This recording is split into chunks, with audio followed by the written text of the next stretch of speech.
A family of Ferdino, his wife Pernille, their young daughter Mai, and their teenage son Gustav, lives in a perfect suburban neighborhood where everything seems harmonious and cozy. Gustav enjoys spending time outdoors, appreciating nature. In this neighborhood, neighbors often gather for picnics. This peaceful daily life changes when Gustav notices an attractive girl named Sonia moving into the house across the street. Recently, relationships within Gustav's family have become strained. Pernille is more concerned with their daughter and hardly pays attention to her husband, while Dino spends more time with friends and offers little help around the house. Meanwhile, their neighbors, Anna and Casper, never miss a chance to publicly display their affection, which sometimes makes Dino and Pernille uncomfortable. One day, an elderly neighbor rushes into a party and shocks everyone with her story that her husband died right in his chair in front of the television. She claims that he had already turned blue, but when Dino goes to their house, he finds no one there. This incident leads many to think that the neighbor might have just lost her mind. However, the question remains, where did her husband go? At night, while spying on the new neighbor Sonia, Gustav notices an ambulance and remembers that earlier in the day, many people suddenly felt unwell for unknown reasons. All of this creates an atmosphere of mystery and unease in the once peaceful neighborhood.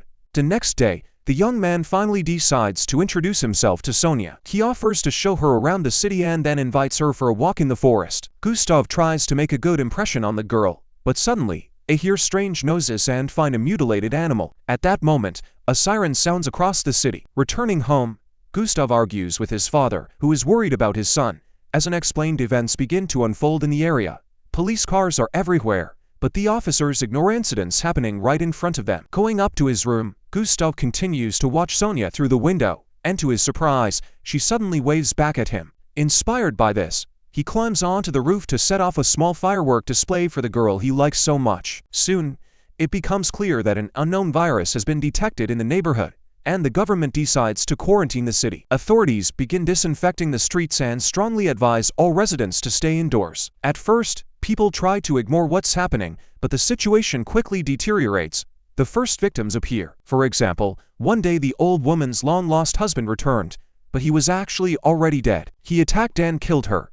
After this incident, the situation in the city rapidly worsened. The virus, capable of reanimating the dead and turning them into aggressive beings, gradually infiltrates the homes of those who do not follow safety measures. Soon, soldiers appear in the neighborhood, beginning to enforce the quarantine by threatening to shoot anyone who leaves their homes. Those who do attempt to leave the city are killed on the spot. The city is completely isolated, and the military begins going door to door, checking everyone for signs of the virus. Then the houses are fully isolated, but the residents are provided with a minimal amount of food almost every day. To distract themselves from the grim reality, Dino and his family decide to watch a video from their recent vacation, but suddenly, the electricity goes out, followed by the gas supply. Some houses are covered with black sheeting, and in such darkness, some people begin to lose their minds. The perfect relationship between Anna and Casper falls apart before everyone's eyes.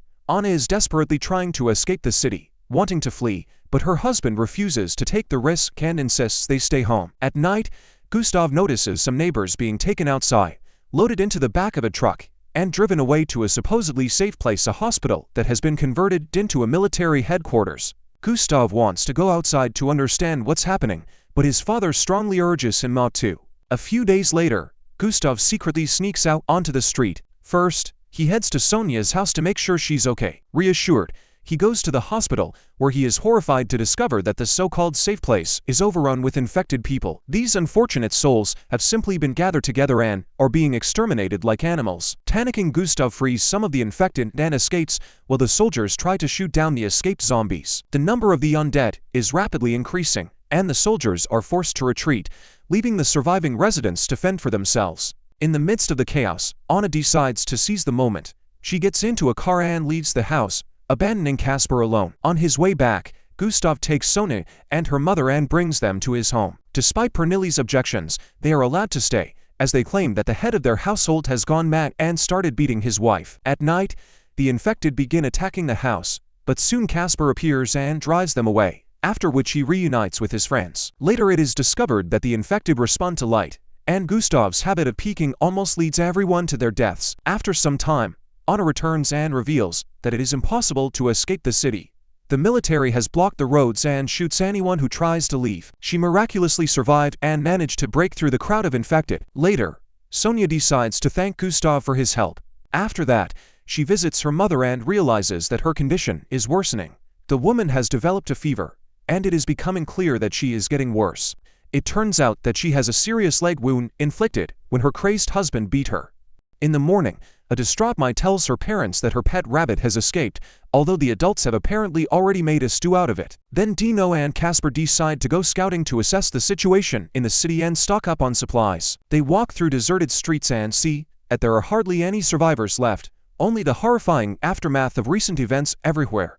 Upon reaching the highway, they encounter a massive wall with soldiers standing behind it. When the men get too close, the soldiers nearly kill them. Meanwhile, Sonia wakes up in her mother's arms and is horrified to discover that she has passed away. Unaware that the woman might turn into a zombie, Sonia and Gustav decide to leave the mother's body in the house and retreat to a room again. However, they are suddenly interrupted by Pernille, who informs them that Mai has run away. Pernille and her son, armed with a bat and a shovel, go searching for the girl but instead find a body with a swarm of flies in the crib. Meanwhile, Dino and Casper enter a local store, hoping to find supplies there. However, instead of supplies, they come across a frightened woman who tells them that she and her husband were attacked by the infected and asks for help. A short time later, her husband emerges into the light, but he no longer looks human and immediately attacks the men, resulting in Casper's death. When a whole horde of infected approaches, Dino flees with the woman to safety, leaving his friend to die. The woman thanks him for saving her, but Dino, threatening her with a weapon, takes her supplies, ignoring her pleas for help for her two hungry children waiting at home. Mai, searching for her rabbit, encounters the old lady who, it turns out, has found her missing husband. The infected neighbor attacks the girl. Hearing Mai's screams, the adults come to help, but it's already too late. Other infected attack the mother and son, but then Dino appears and shoots the zombies. The gunshots attract the attention of the horde, and the family has to make a hasty retreat home, fighting off attacking infected along the way. Meanwhile, Sonia's mother, now turned into a zombie, gets up from the bed and goes out in search of her first victim. When the family returns home, they encounter the infected Anna, who had been bitten, and the head of the family quickly neutralizes her. At that moment, Gustav bursts into Sonia's room and sees her in a panic, holding a knife, with her mother's body lying nearby. They lock themselves in and barricade the door. Dino enters the room with his wife and says they need to be alone with their daughter, asking Pernille to leave. He tries to convince her that they need to kill Mai, but Pernille categorically refuses. She grabs the girl and runs with her to the bedroom, trying to hide from her husband. Pernille continues to protect the wounded Mai, but suddenly the girl becomes aggressive and attacks her mother. Dino cannot bring himself to kill his daughter, and in desperation, he turns the rifle on himself, but finds the gun is out of bullets, causing him to die at the hands of his infected daughter. At this moment, the zombies attack the kids. One of them tries to bite Sonia, but Gustav arrives just in time to help.